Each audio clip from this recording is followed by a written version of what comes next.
We are going live. It is we're going live. Here we go. I believe we started the broadcast. Hello, everyone. I am going to check via my phone that we are properly going live. This is my first time doing this, so hopefully I am doing it. We are going live. It is We're going live. Here we go. Do not check from your laptop. Hello, everyone. I am going to check via my phone that we are properly going live. Did it. Okay, we are definitely live because I checked it from my laptop as well. Wonderful. This is working. Thank you so much, everyone, for tuning in. I appreciate everyone who's been promoting today's live conversation. As you can tell from the title, it is called Who is Allowed into #Latino Gang, a discussion, conversation about the complacency of non-Black Latinx, upholding the anti-Black representation of Latinx. So with this said, I wanted everyone to meet our panelists so that we can get right into it. Hi, I'm Kat Lasso. I'm a host. I'm a producer. A lot of you probably know me as the host of The Cat Call, a web series that debunks the misconceptions about Latinx and the misconceptions that we also hold about one another. Okay, so let's take it off. I'm going to go to my right. Maybe that's people's left. Gata, can you please introduce yourself to everyone? Hi guys, I'm Gata, que sopa. Soy tu gatita favorita. I am the TV host of Reggaeton con la Gata, a show that I self-produce and air in New York City. I'm also the host of Reggaeton con la Gata podcast and the creator of En Latinidad platform. Nice to meet you guys. Thank you for tuning in. Thank you. Alán. Hi, friends. My name is Alán. I guess the internet knows me as my Grand Scribble. I am a poet, a visual artist, and BK, a cultural critic. I created the Latinidad is Cancelled hashtag, and I write a lot about the intersections of the Black diaspora, indigeneity, queer life, and Latinidad. Beautiful. Danyeli. Hi, everyone. My name is Danyeli. I am a poet, writer, author, and a lot of my work focuses on race, gender, and migration. I am Dominican, and I am from the East Coast, currently living in LA. Woo woo, East Coast. Ruben. Hi, I'm Ruben. I use he, they pronouns. You might know me as Queer Chicano Chisme. It's a very popular blog on like Twitter, Facebook, Instagram. I also have 3 podcasts. Spoilers podcast, which is a media criticism podcast. Chismology Anthology, an interview podcast. And Bitter Brown Femmes, which is a social cultural criticism political podcast. That one's really popular. And I'm a writer, I'm a content creator, I'm a producer, I'm a performer, I'm a lecturer. I just, if you got a gig, I got a talent, I love it. Let me change this. And I did not lead by example. I'm so sorry. She, her are my pronouns. I also wanted to give a little call to action. I like doing this at the top. I want to inform everyone who's watching right now that everyone who is participating is absolutely volunteering their time. And so a way that you can support, I have added folks ways that you can financially support them in the description of this YouTube video. I will do so also on my personal IG. And honestly, if you don't have the funds, you can always share their work. Make sure that people know that this is the labor that they are doing, that the information that you got here today, if you learned something new, that you learned it from these individuals, right? Make sure that folks are credited. People also have works, published works, like folks said, YouTube channels, subscribe. You don't need money to do that. You can subscribe to Gata's YouTube channel. You can subscribe to Ruben, listen to their podcast, and etc. Or buy the works like the books that Danyeli, that Alán have published recently, or share. So I just wanted to say that at the top of the show. Oh my God, I'm so nervous, by the way. And let me just be transparent with everyone who's watching. I'm just very excited because I am a big fan of everyone here. I'm also really passionate about this, and I'm very excited to just get all of us together. So why are we here today? Well, to be quite honest, it all was really inspired from the general response to the Super Bowl halftime show. And we're going to get we'll give a little background to it. But personally, I was very surprised by the lack of critique at the halftime show. It seemed like the general response that people had was one of excitement because of the quote unquote, Latino representation, and the where this would take us, because we've never seen two Latinas take this stage. What does that mean for the state of quote unquote Latinidad, right? And I say quote unquote because we're going to get into that concept as well. And so today is not really about, the celebrities, should they have not participated. It's more so pushing us, the viewers, the audience, to really push us to think critically of what kind of Latino, Latina, Latinx representation do we really want, right? And which one is actually unifying. Because I took to IG, as many of you know me from my Instagram, and I asked you all, what does Latino gang mean to you? And it seemed like there was a very clear divide. Many of you felt like it was a source of pride, that it was a hashtag, a term that embodied we don't see color, we are all one, we're family. And it seemed like another half felt that that's not true, that it is not a term that symbolizes unification, that it is still one that is perpetuating a very anti-Black representation of who we are. So that is really what inspired this live. And I know Super Bowl was like, now that we're in the digital age, it was like years ago, but I wanted to take some time to make sure to reach out to people, to plan this out properly. And unfortunately, this conversation of colorism and anti-Blackness is unfortunately one that is evergreen. But with this said, I wanted to give you all maybe some background about the politics of the halftime show, the background as to why folks were even concerned that two Latinas were taking the stage. Maybe folks are not up to date and understand what led up to this. And I'm going to throw this to Ruben, because you actually had an amazing YouTube video that gave a really great background and explainer to that. Ruben. FYI, that is my father's name, so I'm sorry if I'm like really happy when I say your name. I'm just like, Ruben. No, that's the right way to say it. Yeah, so hi, I did make like a 15-minute long video about it, but I can like give you the quick points about it. Essentially in 2016, Colin Kaepernick decided to take a knee during the national anthem that plays before any football game, and this led to him not being like rehired the following season for a football team. So he essentially, through his career, his football career, to advocate for the rights of Black folks, right?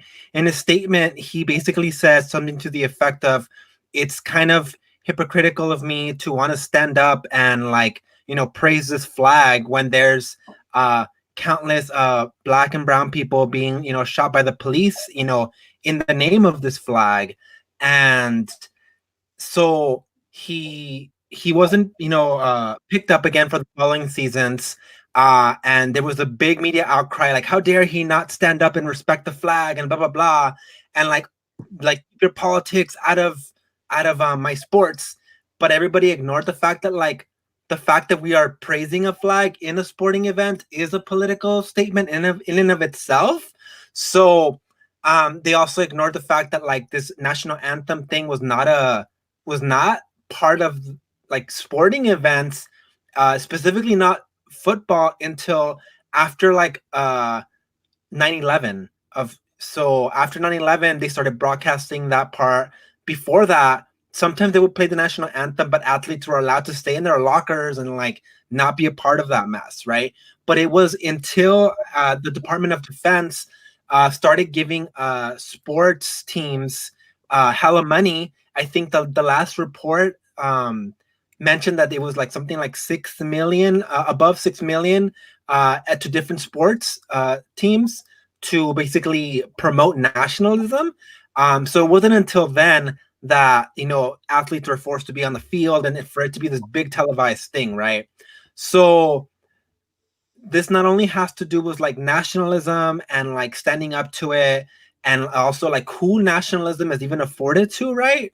And in response, a lot of celebrities who were asked to perform, specifically Black celebrities, refused, right? They were like, if you're not gonna like let somebody stand up for like Black people's rights, like why should I perform, right? So it was like Rihanna and Cardi B who said no. But then Jay-Z was brought on to the NFL as kind of like a PR move, right? And through Jay-Z, they were like, okay, he's gonna fix our image. He's gonna say, you know, they're doing this social justice thing, all the while ignoring that, like, yes, social justice issues are important, but that's not what the big deal here is. The big deal is that the NFL purposely shut out a player for standing up for Black rights, right? So when they brought on Shakira, when Jay-Z brought on Shakira and J.Lo, it was like, we're making a political statement because Latinxs are persecuted right now, right? All the while ignoring that, like, this whole thing is not about Latinx rights in general, like, or more clearly, not about non-Black Latinx rights, right? Because when we stand up for Black lives, we have to remember that that includes Black Latinxs, right? So people were upset because J.Lo and Shakira were essentially crossing a picket line, right? They, in you know, radical terms, they were scabs. Yeah, so that's like the roundup of that. Thank you. And if you want to hear a little bit more background, feel free to visit Ruben's YouTube channel. They have a really great 15-minute, I would say, like, overview. And so with the title of this, who is allowed into hashtag Latino Gang? Latino Gang is like this hashtag and saying that is very popular, I would say, in particular in like the reggaeton music genre. I think folks probably first heard it maybe with Cardi B using it. I'm really familiar with J.Balvin using it. And so in making this live panel, I kind of use the whole Latino gang terminology because I saw that a lot of people were using it when it came to Super Bowl, you know, like that this image, these folks who took this stage where it's a moment that millions of people are watching, you know, and for maybe the first time, they're like, wow, oh my God, Latinos are so poppin'. Sorry, that's my outsider voice. But for the first time, it may be like, you know, a moment for people, outsiders, to really quote unquote appreciate us or, you know, see us and celebrate us. And so what does it mean when it ends up being, you know, all non-Black Latinos, and yet we are all championing this form of representation? And so I want to put this question of like, who is actually allowed? And right, I'm not saying an individual, no one person is saying like, no, I'm saying when it comes to these systems, like whether that's media, you know, who is actually allowed to call themselves and to be represented. And so I want to talk a little bit about the state of quote unquote Latinidad, of the representation that we currently see. And I'm going to throw this out to Alán, in particular, because I'm using this terminology, Latinidad, and Alán can elaborate on that a little bit. Unmute yourself. Wow, see? Silencing Black voices. So when it comes to Latinidad, one of the things that I constantly talk about is how Latinidad is not necessarily a thing that everybody gets a buy into. You have to be imagined as a person who is Latinx, Latine, Latino, or Latina, right? And if you are not imagined as that, then you're not part of the gang. You're not part of the Latino gang. And a lot of this, Latinidad only really works in the US. And I mean, it only really works outside of Latin America. If you are in a Latin American country and you're trying to say, oh, I am Latinx or Latino or Latina or Latine, people are going to look at you and be like, what the hell? What is that? Back home in Mexico, I am Oaxacan. That is a very particular political identity. It is a cultural identity. And racially in Mexico, I am Black. And at the level of the everyday, I am Indigenous, right? So Latinidad flattens all of that. In the US, when I say I am Latinx, I literally don't make space for my Blackness, my indigeneity, and the geo-specific region that I come from. And maybe about a year and a half ago, I was really frustrated just with the amount of anti-Black racism that I experienced in California, particularly from Latinx community members, that I made this post about how I wanted, about Latinidad being canceled. And the post kind of like took its own life, and people seemed to be very hurt. But for me, it wasn't me necessarily attacking the Latinx community. It was me inviting the Latinx community to reflect. If you're really going to organize around this identity that is excluding Black, Indigenous, Black folk, Indigenous folk, and Asian diasporic folk, then you need to know that that's what you're doing. Because Latinidad is not a racial identity, and a lot of the times people treat it as if it were, and my race is not that. My race is Black. And also Latinidad, like, it's about who you can imagine to be good enough to be Latinx. Queer and trans folk are never imagined as good Latinxes, particularly because they betray patriarchy, they betray gender, and they betray the Catholic and the Christian church. So a lot of queer and trans folk from Latin America are never even imagined as part of the Latinx gang because of their gender, their gender performance, their sexuality, and their sexual performance. And those are 4 different things.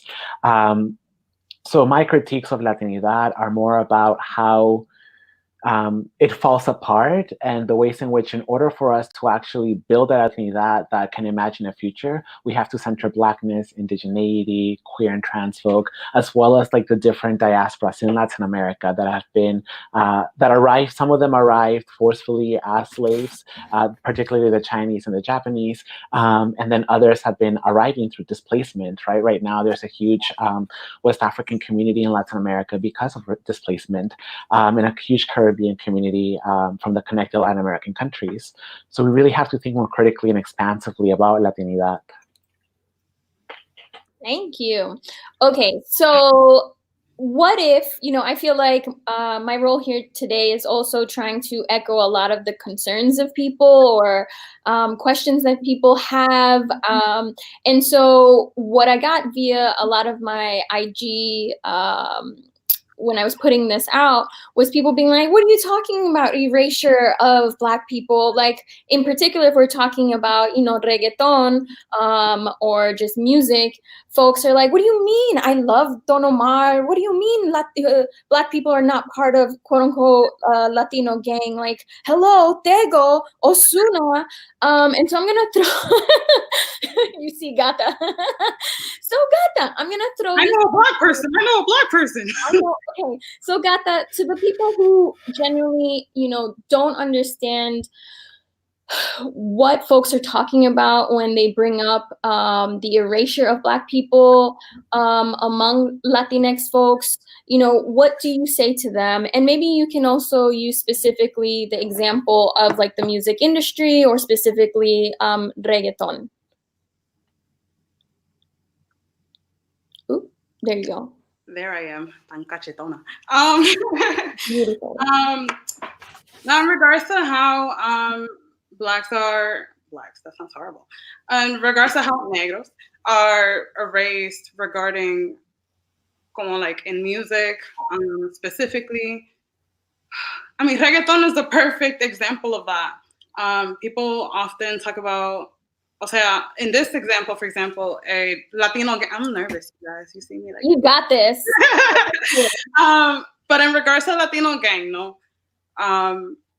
Let's just talk about the halftime show. All of these songs featured a person of color, a Black person. Cardi B, Willie William, ay Dios mío, había un par de canciones. A number of Black genres, champeta, aunque sea salsa, aunque sea reggae, perreo, etc., etc. All of these esencias, all of these essences that have to do with Black people, but not one Black person. I think that, and I swear I'm going to get back to your topic, but I think that one big thing that I guess was extremely illuminated in the halftime show in and of itself, that I think is a prime example of how negros are, and I say negros, not Afro-Latinas, because every Afro-Latina has become a trend. Yes. It's Afro-Latina, people like me. Dios mío, the way that that's shared, I think is so wrong. So I'm going to use negra. I just have to go there. Going back to what I was saying in regards to the halftime show, look at how we were erased, no? And Cardi B did sit out in solidarity of Colin Kaepernick, so she's excused. But I mean, look at all of the essences of Black people. That we are a commodity. We're trends. You know what I'm saying? We're trends not only within the hashtag. We're trends within how we're represented. We're trends within like with how we're treated in Latino. How we're treated in society, both like, you know, generally speaking, within Latino communities as well. I'm a commodity. You know what I'm saying? Like my hair, this is a bad example, but our hair, our figure speech, the way that we, our little, como se dice, our slang, we're symbols, you know what I'm saying? We're nothing but a trend, and these are things that contribute to the erasure. And I hope I'm getting back to your question in regards to just how we're erased, especially with reggaeton. For crying out loud, people don't know about the Black roots of reggaeton. You turn on the TV nowadays, and it's just funny. I won't say specific brands. I won't go there. But you turn on the TV, and for crying out loud, you see reggaeton in commercials. And 10 years ago, era música de los pobres. It was poor people's music. It was música de los delincuentes. It was, it was music that couldn't even be consumed with abuela in the room. Now abuela's in the commercial. Like, and who's abuela? I'm talking about, like, you guys know. Do I really have to say it all out? Yes. Now, in regards to now going further, I guess. Why am I nervous? You got this. Now going further in regards to how we're erased, it's not just so much. There's so many levels. I guess that's why I'm tripping. There's the levels of we're not even seen, for crying out loud. I made a thread. Wow. I made a thread of Black reggaetoneros in honor of Black History Month. I'm struggling. This genre is based in. This genre, it initially started as a medium to take those who are oppressed out of oppression. Like, people think that they think reggaeton now, and they think all of these pop songs, but reggaeton once upon a time was a medium used in order to give a voice to people. People were getting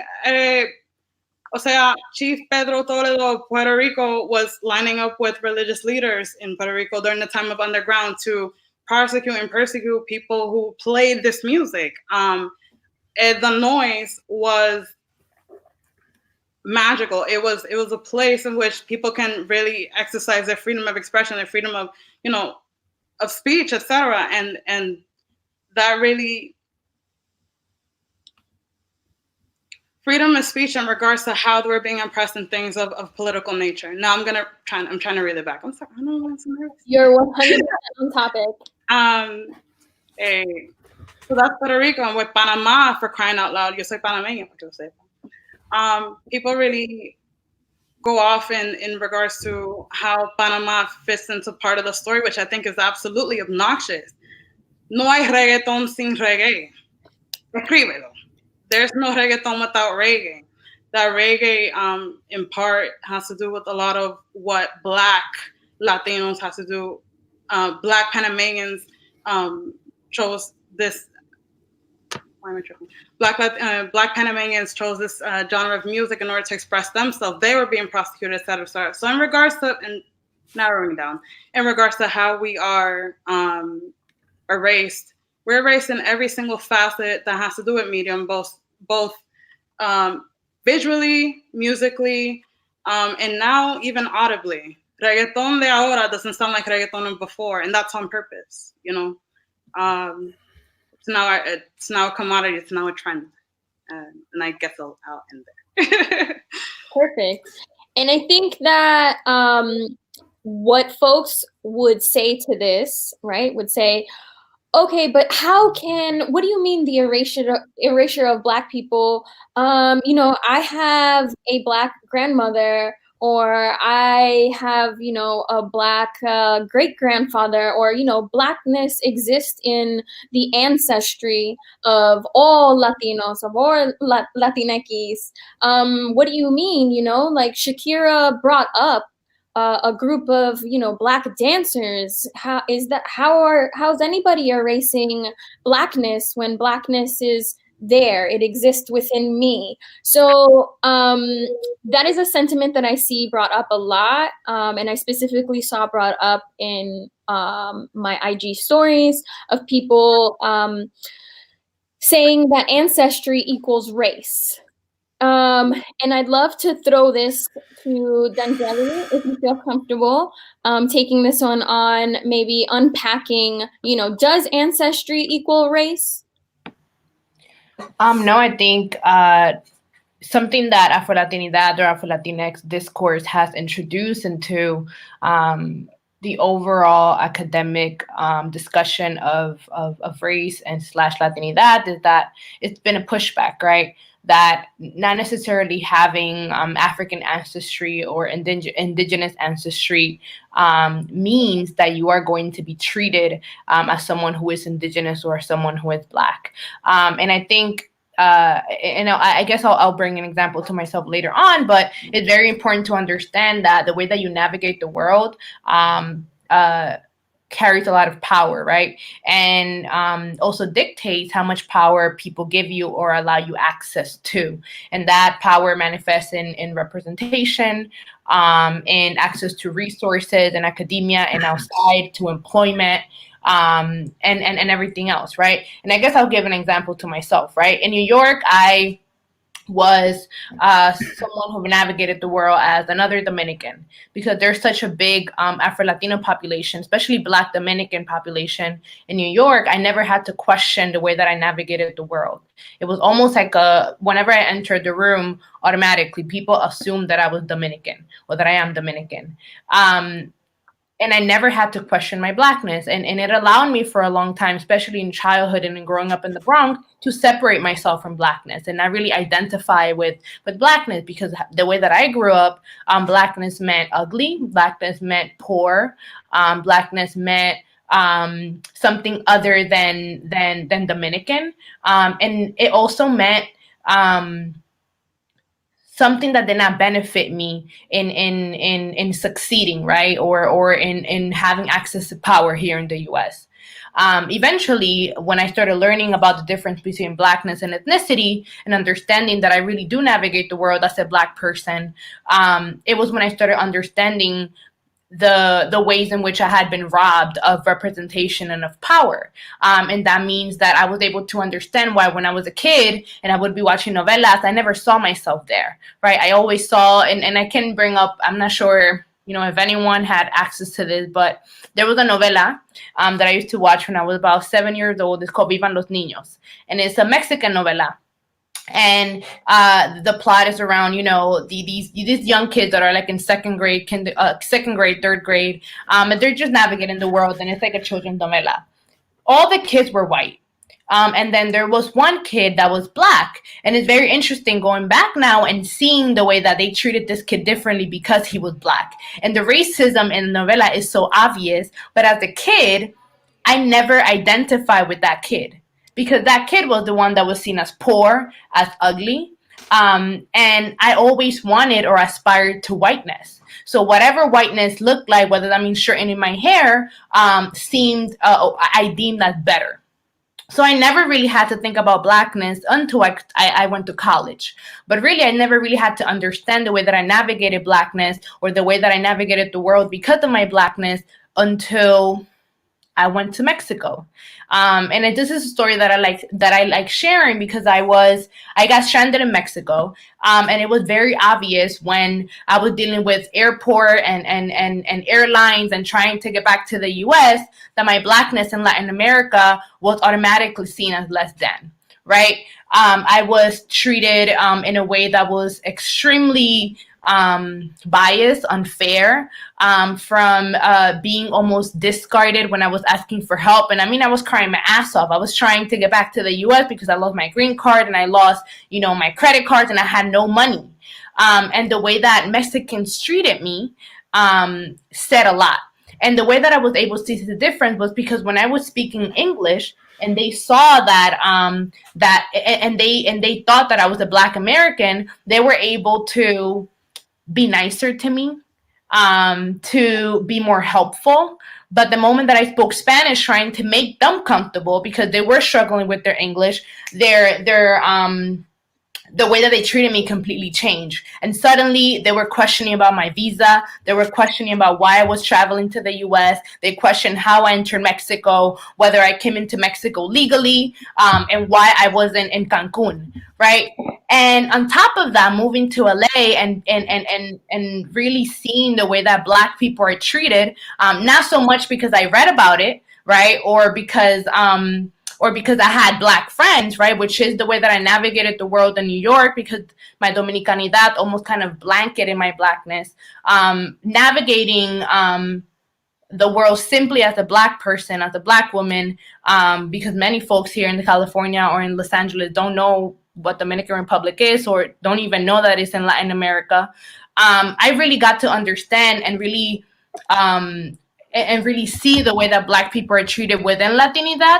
And also outside, right, within the U.S. context. So for someone who doesn't navigate the world as a Black person because they don't look it, right, or they don't have the hair, they don't have the nose, they don't have the features that really people have come to understand Blackness as, for them to claim that they are Black because somewhere down the line, down the lineage, there must be a Black person within them, it's offensive. Right. And it's also hurtful because you're saying my experience is synonymous to yours, even though I do not navigate the world as a Black person. And there has to be a lot of conversation about what it means to be of African ancestry versus what it means to be a Black presenting person. And we also have to be careful in having this conversation that we don't take race to be something other than a social construct, but also that we're careful to say that because race is a social construct, it does not have a certain amount of power in how we access resources and in how we navigate the world. So this is something, I guess, that I have seen within the Afro-Latino movement or the Afro-Latinx movement, how it has been co-opted, that now people that have never navigated the world as a Black person suddenly want access to Blackness. Because Blackness is trendy, Blackness makes money, and Blackness is something that sells, right? But it always sells when it does not, when it is not owned, when it is not controlled by a Black person, right? And J.Lo and Shakira going in the Super Bowl and performing and then having this demonstration on kids in cages is nothing but performative. It really doesn't allow for Indigenous folks and Black folks who are struggling within white supremacy and within Latinidad. It doesn't allow them any power in itself. The only person who benefited from that kind of representation are the same people that have always benefited, which is white Latinos, ambiguous Latinos, and Latinos who really do not navigate the world as either Indigenous or as Black. And anyone else who tries to claim that they benefited from silver representation, even though they're indigenous and Black, needs to start looking at a few statistics and really see the facts, right? And who really is getting access to resources when things become that performative. Shout out to Jay-Z for also co-opting the Take a Knee movement and using it to capitalize from it the same way that J.Lo and Shakira did. Woo! Thank you. So I want to reiterate that, you know, the inspiration behind this panel was really seeing fellow non-Black Latinos, Latinas, Latinxs celebrate the halftime show. And I think putting the joy of seeing this massive representation, right? Because the Super Bowl halftime show is like you have massive viewership, which is why people spend millions on advertisements, right? Because it's an opportunity to capitalize on these eyeballs. And so I saw a lot of people, in particular, you know, non-Black Latinos, Latinas, Latinxs really celebrate this level of representation. And I think it's because of a lot of what Alán and Danyeli have touched on, which is that when I walk into a space and I say I'm Latina, no one has ever questioned me. No one's ever been like, are you sure? You know, no one's really ever questioned me being Latina because, as Alán has pointed out, and several other people have pointed out, you know, being Latino, being Latina, being Latinx, it's not a race. It's not a race at all, okay? But yet we've been racialized. And what does that mean? It means that through marketing, through politics, and image has been created of what we look like. And I often bring up two examples, which is one in castings, right? So when you say, I'm looking for a 20 to 25-year-old Latina to play yada, yada, yada, unfortunately, you don't have a Black Latina going up for that role. It doesn't happen. Someone like me goes in and no one's going to question it because I'm exactly what they're looking for, you know? And another example is like if you call the cops and they say, you know, is the suspect Black, white, or Hispanic? And therefore, it's another example of how we've already racialized Latinidad. And a lot of that has to do, right, with our proximity to whiteness, the construction of Latinos, of Latinas, Latinx, becoming this racialized, you know, proximity to whiteness, and also like mestizo privilege. And what do I mean by that? I would love to pass this on to Ruben. If you can maybe unpack a little bit of what we mean when we say mestizo privilege, because I think a lot of people are like, or when we bring up, you know, the proximity of whiteness and white privilege, folks often are like, what are you talking about? J.Lo's not white. You know, how can she benefit from white privilege? She's like from the Bronx and she's Puerto Rican. She's not white. She's Puerto Rican. And also, folks also bring up like, how can Latinos profit from Black culture when, you know, we have, you know, Black people in our family? We've kind of touched on that. But anyways, Ruben, if you can touch on mestizo privilege and white privilege within Latinos, Latinas. Where's the little button? Yeah, mestizo privilege, mestice sex privilege.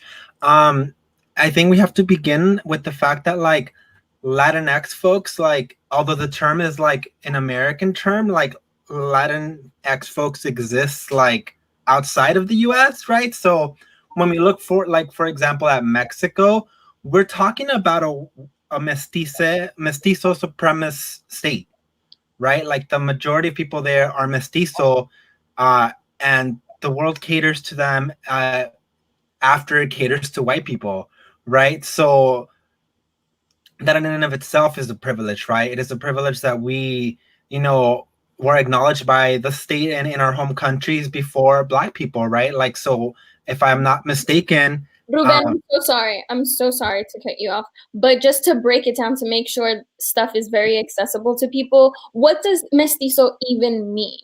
To people who maybe this is the first time and they're like, what are you, mestizo? What? What does that mean? Yeah, mestizo means like mixed race in so many ways, mixed race person from Latin America specifically. And, it has a history of like colonization, genocide, enslavement, right? Because slavery happened in Latin America. It actually happened there first before it came to the US. And through all these things was this white supremacist concept of mestizaje, which basically meant that who was it? In popular terms, and the popular notion of it was brought on by Jose Vasconcelos, who wrote like La Raza Cósmica. So that term we use, like La Raza and shit like that. That's actually like a white supremacist term that's shorthanded from the cosmic race, right? So when people are like Viva la Raza and shit like that, like sometimes I have to translate it into English for people to understand. Like, what would it mean if we heard somebody say like "Long live the race"? Or who says like, who says things like that in English? White supremacists, right? But all of a sudden we say it in Spanish and people forget. People don't understand, right? And it's like, viva la raza this, viva la raza that. And it's like, what raza? Who are you talking about? And sometimes they like to play, what's that word? They like to be purposely obtuse about it. But the root of that, la raza, right, it comes from Jose Vasconcelos' book La Raza Cósmica, the cosmic race, which was this notion that the conquest of Latin America and colonization and imperialism, like that was all written in the stars, right? That white Europeans were supposed to come to Latin America in order to like rape and pillage and create like this new superhuman, right? The mestizo, who was as they thought of at the time, like the 4 different races, right? They were Native American, they were Middle Eastern, white, and black, right? Because that was their concept of race at the time. So it began there, and then it started to push through the art, right? So I talk about a specific Mexican context because that's my context, but mestizaje is known in blancamiento in different places in Latin America, right? I think blancamiento specifically is a Brazilian or South American term. But so essentially that's kind of where the popular terminology came. And I'm about to shit on some of y'all's faves, but then after the Mexican Revolution, the government actually hired a bunch of artists like y'all faves, like Diego Rivera and Frida Kahlo, to mythologize the mestizo, right? To paint this grand mythology about like how, Native people are our ancestors directly, but that they're gone now, right? And that, Black people were didn't exist essentially, right? And now is this grand mestizo, this grand like non-white but non-black and definitely not indigenous creature, right? And that started being pushed to the forefront. And so that's when people say like, oh, in Mexico we don't see race, or in Latin America we don't see race. That's because we've essentially erased every other race. It's not because we're so much like wiser. It's because we've purposely, right, historically erased everybody else, either through genocide or just plain old discrimination, right? So mestizo supremacy, it comes from that. It comes from us, mestizos, non-black and non-white folks, having privileges that are denied to other people, right? And this comes up a lot in my work because I try to there's this big popular thing to do in Chicanx spaces, which is to claim indigeneity when like that isn't yours to claim. And so this needs to be unpacked regularly because there's always been folks indoctrinized into this mindset, right? Because of academia, unfortunately, a lot of Latin American Chicano studies departments are like, we are, the people of this earth, right? They push the myth of like, of Aslan, or of like, how the Southwest belongs to Mexico and things like that, right? So that in essence is mestizo privilege, where we are privileged above Black and indigenous people, but might not yet have white privilege, unless of course we exist in a state where white people are not really thought of, right? Or we are blended right into white people, because that happens a lot too. A lot of the times mixed race people who, look like me or lighter, usually a lighter, but they're blended in with white people, and they're given all the advantages that white people are given, or the advantages that in America we associate with white privilege. You touched on this a little bit, but I'd love to expand. We have a little bit of time left. But I've heard a lot of people say, you bringing race into this conversation about Latinos is dividing us. That racism doesn't exist in Latin America, that racism is a Western invention.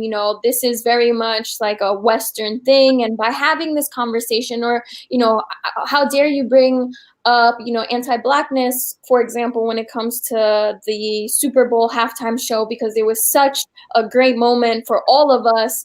And you bringing this up is dividing us. What do you all say to that concern or that point? And anyone is free to take this one.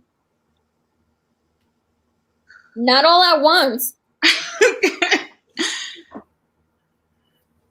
I just spoke a lot, so I'm not going to speak. I'll say this. I feel like in regards to the idea that it's dividing us, we're already divided. We hide behind this spice. I call Latino gang spice. It's spice. It's the reason why we turn on the TV. I'm not gonna lie. I am with Kaepernick, 100%. Pa que lo sepa. But I was watching it because que hablar and keep the conversation going. Now, with this being said, there were moments where I was like, oh, salsa, oh, this, oh, culture. You know what I'm saying? There are moments where it's like, oh my God, the spice is attractive, but we can't be blinded by it. We can't be blinded by it. These are the things that keep people like the Black Latinos, who essentially created a majority of the essences that were represented in the halftime show, completely out of it. You know what I'm saying? It's the essences that keep me going to the bodega and him knowing the vecino knowing damn well that I speak Spanish and continuing to speak to me in English regardless, because me quiere ser la ridícula. It's a bunch of pendejadas that essentially keep us within the little groups that contribute to that feed anti-Blackness and that feed white supremacy, the upholding of white supremacy. So no, yeah, that's what I'll say on that. Like, it's dividing us. We're already divided. Okay, so something that I would say is that after moving to LA, I've realized that I am no longer interested in being included in Latinidad. I mean, if there's a scholarship, I'll go ahead and apply for it. But get the money. I mean, check the boxes, but I feel like I am no longer interested in what Latinidad has to offer. It's gotten very tiring to even have to speak up about who I am, about my culture, especially when my culture has, influenced so much of what Latinidad is, especially Latinidad outside of Mexicanidad, right? So personally, I am no longer interested and if people want to claim that they're dividing us, then go ahead. I am not interested in being included in something that has never checked for me. And I think I was under the impression when I lived in New York that Latinidad, cared for me, or that Latinidad was looking out for me, when really, stepping outside of New York, my bubble of Dominicanidad, realizing that really it hasn't, right? So I think for me, I've learned and I think I have chosen now to identify as a Black person who speaks Spanish, who is Dominican. And if the conversation comes that I am Latina, then I guess so. I fall under the box simply because I was born in Latin America, right? But I am no longer interested in the conversations that where I have to convince someone else that my Blackness or highlighting my Blackness is not division. And the reason why I say that is because I feel like Afro-Latinidad discourse has become so stagnant, to the point that we're not moving forward because we're constantly focused on convincing people why Black Latinos need to be included. And I just feel like it's just pointless at this point, right? So the way that that I am dealing with Latinidad is that I am building with the people that keep in mind that my Blackness is important, that center my Blackness in conversation, especially in regards to my experience and my experience as a Black woman, as a Latina, and really leaving the work of understanding and researching why Black Latinos need to be included, or why why Blackness is not a threat to Latinidad, to people that need to learn it. I feel like Google is free now, has been free, and I think we're past the point where we need to be teaching people how to include us. It is up to people to learn, and if they do not, then they can stay in their own bubble. But I just feel like this constant, goal of changing Latinidad is not doing anything. And we have to be very, very clear and very realistic about this, right? White Latinos are uphold white supremacy in Latin America. And we need to match the energy that we have in the US when it comes to white folks. No one is out here trying to, or maybe at least I'm not here trying to convince white folks to see my humanity or to humanize my story and who I am. Just like I am not trying to humanize my story or humanize Black Latinidad to other Latinos who are uninterested in understanding. So that's where I'm at. And if they want to claim division, then they can. I mean, we've been divided, especially because we've been divided in the workforce, in academia, in power, in representation, and that's because of y'all, not me. So honestly, I can't imagine a better way to end this. Does anyone have anything else to add in terms of folks saying, having this conversation is dividing us, that racism is a Western, only exists in the Western hemisphere, not in Latin America, the Caribbean, etc.? If not, I think it's important for us non-Black Latinxs to admit that we were raised really racist. I think something that comes up a lot is oh, that's not racism in my hood, and then I've recently been thinking about my own upbringing. Not recently, always, because trauma, but you just have to note how racist you were raised. Sometimes they're oh, my mom came here during the LA riots or some shit and she has bad memories. I'm your mom has racist memories, and that she's not gonna let go of unless you have a talking with them. So I think if folks take anything from that is that wonder why, for example, you think that Shakira doing a dance that invokes Black people on stage is enough, instead of actually having there a Black person, a Black Latinx person represent themselves. And I think we have to ask ourselves as non-Black Latinxs why we think things like that are enough, right? And why, and even taking that further, asking ourselves where else we see this kind of reactionary behavior. And you're going to realize that it's the behavior of white people, right? It's the behavior of people who are afraid of losing power. And I think that right now is a time for us non-Black Latinxs to willingly give up that power, right? And so that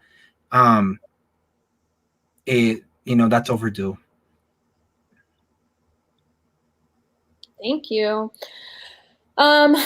In particular, Danyeli, I wanted to thank you for sharing exactly where you stand. I bring up, I'm going to end with this, that, when I put this question out on IG to folks of what does Latino gang to me? This is honestly, this whole panel is really for me targeting non-Black Latinx folks who answered to the question of what does Latino gang to you mean, and they answered it means unification. It means that we are united. Well, to those people, I hope that you're listening and if you hear someone like Danyeli say, you know what, y'all never had my back, I'm just gonna step out, because you're not accepting me, then what does that mean to you? If you think that we are united and you hear, Black people within our community say that they don't feel unified. So what are you going to do about that, right? if you're so wholeheartedly believe that we are, then what steps are you going to take to actually ensure that, you know, we are hashtag Latino gang?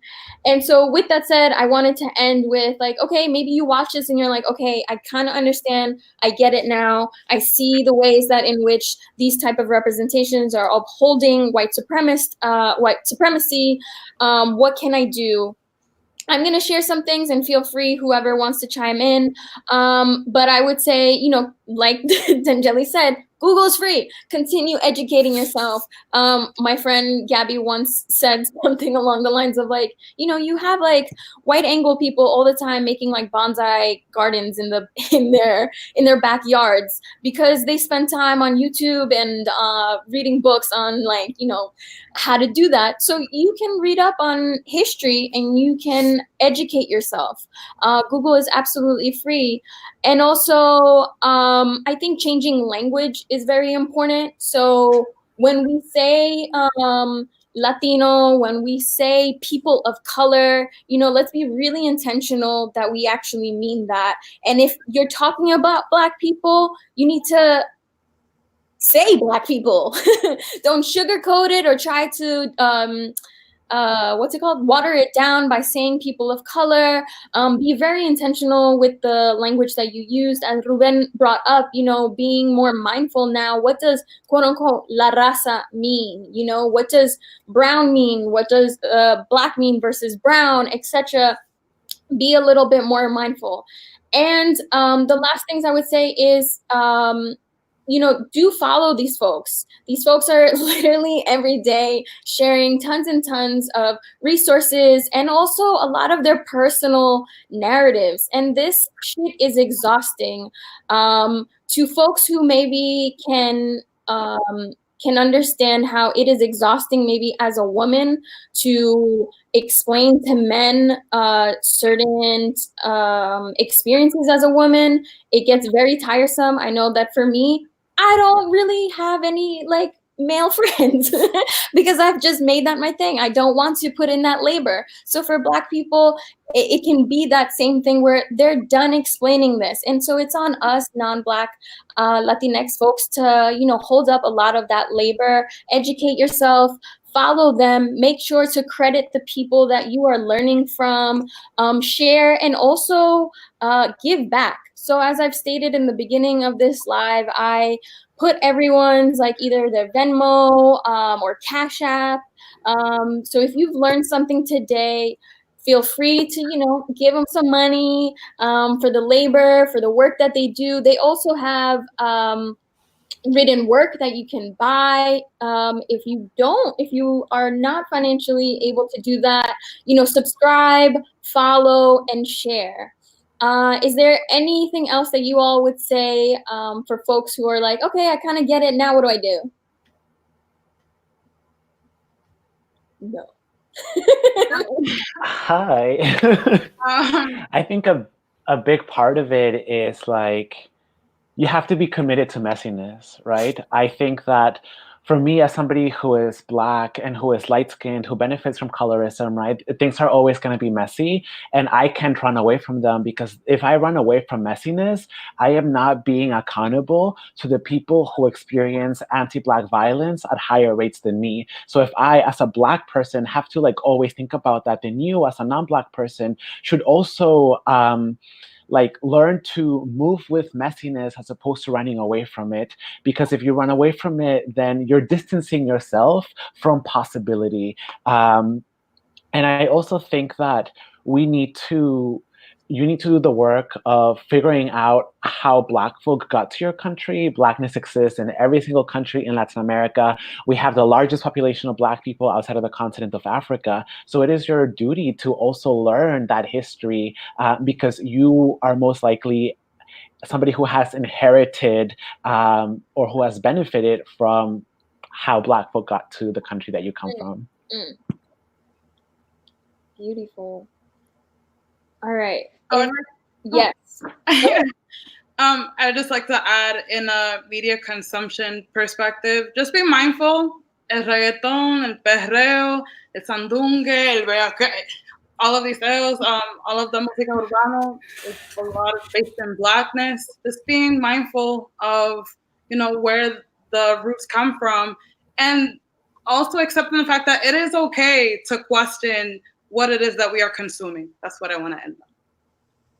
Beautiful. Thank you so much to everyone. Thank you, everyone who tuned in. I appreciate you all once again. All of the panelists, all of their handles, ways you can contribute to them is in the description down below of this video, and I will be sharing it also on my IG. Thank you so much, everyone. Bye. Okay, ending.